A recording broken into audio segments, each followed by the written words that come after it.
understand why is it all going on? What's happening? Actually, nobody understands why all this crisis, and people think it's just personal because they don't tell us any issues, big issues like legislation, or people are just telling rumors and this group don't like this group. And as you know, in Somalia, there's always about this clan problems and also about the corruption.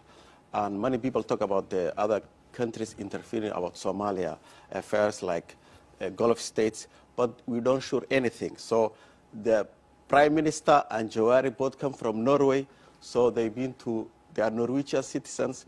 Norway is a very democratic country, so they should know the art of compromise.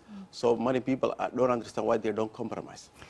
It's very critical, isn't it, for Somalia, because the security concerns are growing. I mean, AMISOM is within Parliament, they're on the streets. How worried are people?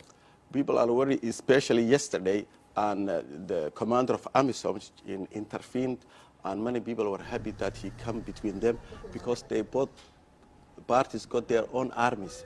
They accusing the speaker having his own militia, and also he's accusing them using the army of the Somalia to oust him.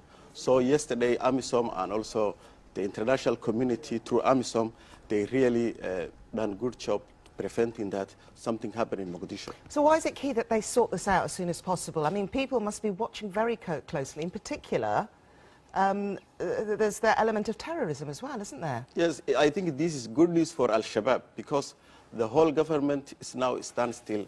There's nothing going on in terms of the fighting Al-Shabaab or other groups. So Al-Shabaab is really very happy with this outcome now because it's the government's gridlock. But I think the international community, through the special representative, Michael Keating, should do something diplomatically to solve this problem before it gets out of hand. Okay, Bidan Daria from BBC Somali, thank you very much indeed.